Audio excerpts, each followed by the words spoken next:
خودی کی خلوتوں میں گم رہا میں،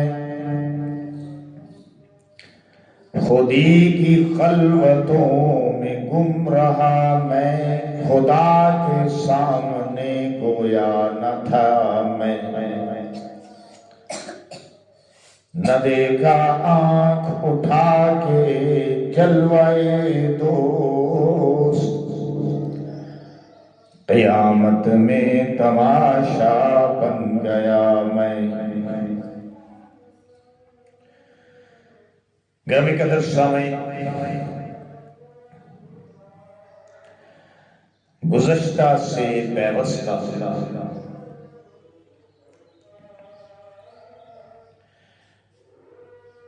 بیان یہ ہوا سابقہ خطبے میں کہ یوسف علیہ السلام نے جب بادشاہ کے خواب کی تعبیر لگا دی تو بادشاہ نے حکم دیا کہ جیل سے یوسف کو رہا کیا جائے اور میرے پاس لایا جائے۔ یوسف علیہ السلام کے پاس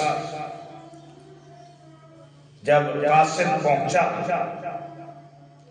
تو یوسف علیہ السلام نے فرمایا کہ یوں میں جیل سے نہیں نکلوں گا جب تک کہ ان عورتوں سے پوچھ گچھ نہ کی جائے کہ قصور کس کا تھا، معاملہ اصل کیا تھا۔ مطلب یہ کہ قصور تو عورتوں کا تھا اور جیل میں مجب گناہ کو ڈال دیا گیا۔ تو فرمایا کہ میرا رب ان کے مکروں سے خوب واقف ہے۔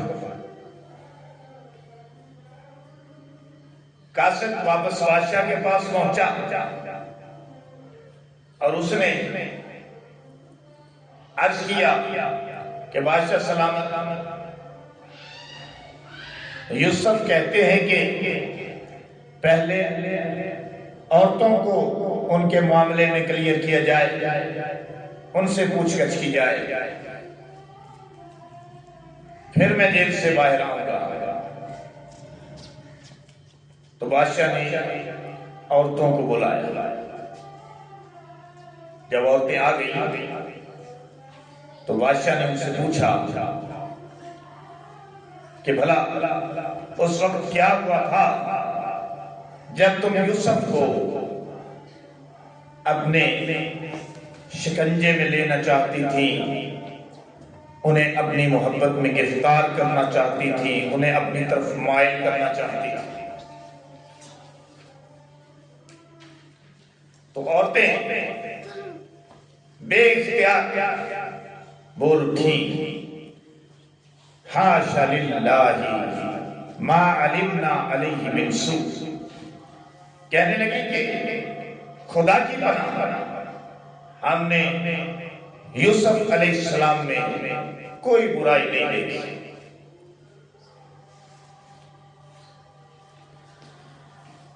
اور اس دوران عزیز مصر کی بیوی زلیخا بھی موجود تھی، وہ بھی بول اٹھی۔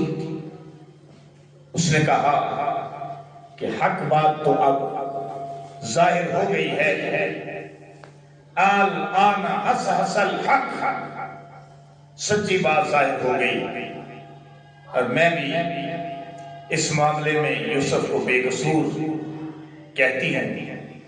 اور اس نے برملا کہا، انا راودتہ عن نفسی، میں نے یوسف کو اپنی طرف مائل کرنا چاہا، وَإِنَّهُ لَمِنَ الصَّادِقِينَ، لیکن وہ سچوں میں سے ہے۔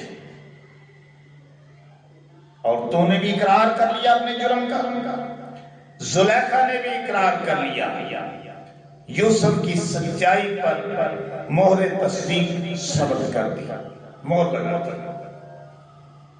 اور اس پر یوسف علیہ السلام نے پھر تبصرہ کیا، اپنے کامنٹس دیے، فرمایا کہ میں نے یہ اس لیے کیا تاکہ عزیز مصر کو پتہ چل جائے کہ میں نے اس کی عزت پہ ہاتھ نہیں ڈالا، میں نے اس کی امانت میں خیانت نہیں کی، کیونکہ میرا یہ عقیدہ ہے کہ جو امانت میں خیانت کرتا ہے وہ کبھی کامیاب نہیں ہوتا۔ ہاں ایک بات ہے، یوسف علیہ السلام نے اپنے بیان کو جاری رکھتے ہوئے فرمایا وَمَا أُبَرِّئُ نَفْسِي، میں اپنے تئیں تو پاک نہیں کہتا اپنے آپ، یعنی میں اپنے منہ میاں مٹھو تو نہیں کرتا۔ إِنَّ النَّفْسَ لَأَمَّارَةٌ بِالسُّوءِ، نفس ہمارا تو انسان کو برائی کی طرف ہی مائل کرتا ہے، إِلَّا مَا رَحِمَ رَبِّي، مگر جس کا رب اس پہ رحم کرے۔ تو میرے رب نے مجھ پہ رحم کیا نا، اس کے اندر چونکہ یہ بات ہے کہ میرے رب نے مجھے پیغمبر بنایا ہے، اس کی سپورٹ میرے ساتھ ہے، اس کا کرم، اس کی رحمت میرے ساتھ ہے، میرے شامل حال ہے، پھر میں گناہ میں کیسے مبتلا ہو سکتا تھا۔ ان ربی غفور رحیم، بے شک میرا رب بہت بخشنے والا، بہت مہربان۔ پھر بادشاہ نے کہا اچھا یوسف کو جیل سے لاؤ۔ یوسف علیہ السلام کو جیل سے لے کر آئے، ان سے بات چیت ہوئی، تو بات چیت کے دوران بادشاہ نے کہا کہ آج کے بعد تم ہمارے نزدیک صاحب عزت ہو، صاحب قدر و منزلت ہو، تمہارا ایک خاص مقام ہے۔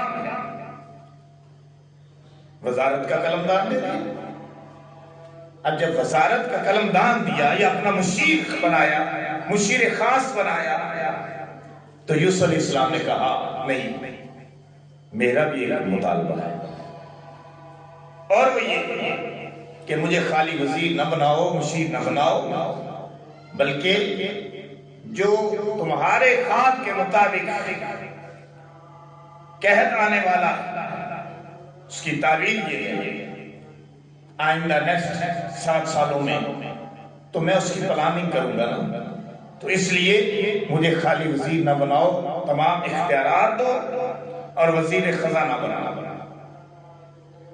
قال اجعلنی علی خزائن الارض، فرمایا زمین کے خزانے میرے سپرد کرو، زمین کے خزانوں پہ، مال و دولت پہ، فصلوں پہ، جو ہے وہ کاشتکاری پہ، سارا کا سارا اختیار میرا ہونا چاہیے۔ اور فرمایا اس لیے کہ انی حفیظ علیم، میں حفاظت بھی کر سکتا ہوں، میں اس کام سے واقف ہوں، میں جانتا ہوں۔ حالانکہ حضرت یوسف علیہ السلام نے نہ پہلے وزارت کی، نہ پہلے ذمہ داری کی، نہ کاشتکاری کی، لیکن اللہ نے جو علم دیا تھا اس علم کی بنیاد پر یوسف علیہ السلام نے وزارت خزانہ کا قلمدان مانگا، بادشاہ نے دے دیا۔ ادھر بادشاہ نے قلم دیا، ادھر اللہ نے اس پر اپنے کامنٹس دیے۔ فرمایا وَكَذَلِكَ مَكَّنَّا لِيُوسُفَ فِي الْأَرْضِ، اس طرح ہم نے یوسف علیہ السلام کو مصر کی زمین میں بادشاہی عطا فرمائی۔ پہلے خالی جگہ عطا فرمائی تھی جب زلیخا کے گھر میں آئے تھے، اب بادشاہی دے دی۔ الفاظ سیم ہیں، اللہ نے الفاظ سیم استعمال کیا، لیکن یہاں پہ یہ اضافہ ہے یَتَبَوَّأُ مِنْهَا حَيْثُ يَشَاءُ، وہ جہاں چاہتے تھے رہ سکتے تھے، جہاں چاہتے تھے جاتے تھے، بس ایک آرڈر کی ضرورت ہوتی تھی۔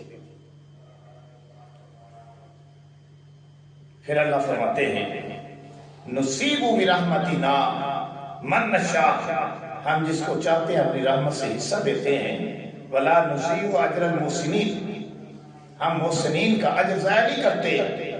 یوسف نے محسن بن کے دکھایا، ہم نے اسے اجر عطا کر کے دکھایا.